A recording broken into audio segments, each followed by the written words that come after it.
ಅನೈತಿಕ ಸಂಬಂಧ ಕೊಲೆ ಅಪರಾಧ ಕೃತ್ಯಗಳಿಗೆ ನಾಂದಿಯಾಗುತ್ತದೆ ಎಂಬಂತೆ ಸಿದ್ದಾಪುರದಲ್ಲಿ ನಡೆದ ಕೊಲೆ ಪ್ರಕರಣದಲ್ಲಿ ಪತ್ನಿಯ ಅಕ್ರಮ ಸಂಬಂಧ ಪತಿಯ ಕೊಲೆ ಸಂಚಿಗೆ ಕಾರಣವಾಗಿದ್ದು, ಈ ಪ್ರಕರಣದಲ್ಲಿ ಪತಿಯ ಸಹೋದರ ಪ್ರಾಣ ಕಳೆದುಕೊಳ್ಳುವಂತಾಗಿದೆ.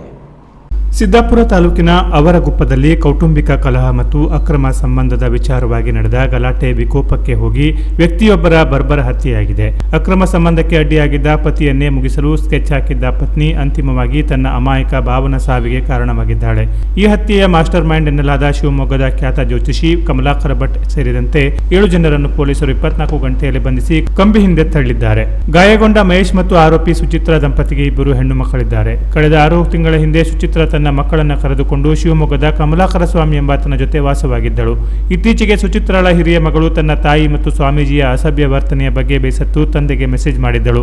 ಅವಳ ತಾಯಿ ಮತ್ತು ಸ್ವಾಮೀಜಿ ಪ್ರತಿದಿನ ಒಂದೇ ಕೋಣೆಯಲ್ಲಿ ಮಲಗುತ್ತಾರೆ, ನಮಗೆ ಇಲ್ಲಿ ಕಿರುಕುಳವಾಗುತ್ತಿದೆ ಎಂದು ಆರೋಪಿಸಿದ್ದಳು. ತಂದೆಯ ಸಲಹೆಯಂತೆ ಮಗಳು ಅಲ್ಲಿಂದ ತಪ್ಪಿಸಿಕೊಂಡು ಸಿದ್ದಾಪುರಕ್ಕೆ ಬಂದಿದ್ದೇ ಈ ರಕ್ತಪಾತಕ್ಕೆ ನಾಂದಿಯಾಗಿದೆ. ಮಗಳು ಮನೆಗೆ ಹೋದ ವಿಷಯ ತಿಳಿದು ಆಕ್ರೋಶಗೊಂಡ ಸುಚಿತ್ರಾ ತನ್ನ ಪ್ರಿಯಕರ ಕಮಲಾಕರ್ ಭಟ್ ಮತ್ತು ತಂದೆ ಲೋಕನಾಥ್ ಜೊತೆ ಸೇರಿ ಪತಿ ಮಹೇಶ್ನನ್ನು ಕೊಲ್ಲಲು ಸಂಚು ರೂಪಿಸಿದ್ದಳು. ಅದರಂತೆ ಗೂಂಡಾಗಳೊಂದಿಗೆ ಸೋಮವಾರ ರಾತ್ರಿ ಮನೆಗೆ ನುಗ್ಗಿದ ಸುಚಿತ್ರಾ ಗ್ಯಾಂಗ್ ಮಹೇಶ್ ಮೇಲೆ ಮಾರಣಾಂತಿಕ ದಾಳಿ ನಡೆಸಿದೆ. ಈ ವೇಳೆ ತನ್ನ ತಮ್ಮನ ಪ್ರಾಣ ಉಳಿಸಲು ಅಡ್ಡ ಬಂದ ಅಣ್ಣ ವಸಂತ ನಾಯ್ಕ್ ಅವರ ಎದೆಗೆ ಹಂತಕರು ಚಾಕುವಿನಿಂದ ಇರಿದಿದ್ದಾರೆ. ತೀವ್ರ ರಕ್ತಸ್ರಾವದಿಂದ ವಸಂತ ನಾಯ್ಕ್ ಸ್ಥಳದಲ್ಲೇ ಮೃತಪಟ್ಟರೆ ಮಹೇಶ್ ಮತ್ತು ಪಕ್ಕದ ಮನೆಯ ಕುಮಾರ್ ಗಂಭೀರವಾಗಿ ಗಾಯಗೊಂಡಿದ್ದಾರೆ.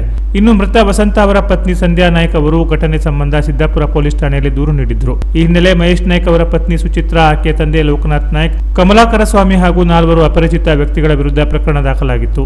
ಇನ್ನು ಘಟನೆ ನಡೆದ ಕೂಡಲೇ ಕಾರ್ಯಪ್ರವೃತ್ತರಾದ ಸಿದ್ದಾಪುರ ಪೊಲೀಸರು ಕೇವಲ 24 ಗಂಟೆಯೊಳಗೆ ಪ್ರಕರಣದ ಪ್ರಮುಖ ಆರೋಪಿಗಳನ್ನು ಬಂಧಿಸುವಲ್ಲಿ ಯಶಸ್ವಿಯಾಗಿದ್ದಾರೆ. ಕೃತ್ಯಕ್ಕೆ ಬಳಸಿದ ಆಯುಧ ಮತ್ತು ಕಾರನ್ನು ವಶಪಡಿಸಿಕೊಳ್ಳಲಾಗಿದೆ. ಅನೈತಿಕ ಸಂಬಂಧದಿಂದ ಅಮಾಯಕನ ಪ್ರಾಣ ತೆಗೆದ ಈ ಘಟನೆ ಜಿಲ್ಲೆಯಲ್ಲಿ ತೀವ್ರ ಸಂಚಲನ ಮೂಡಿಸಿದೆ. Canara plus news, Siddapura.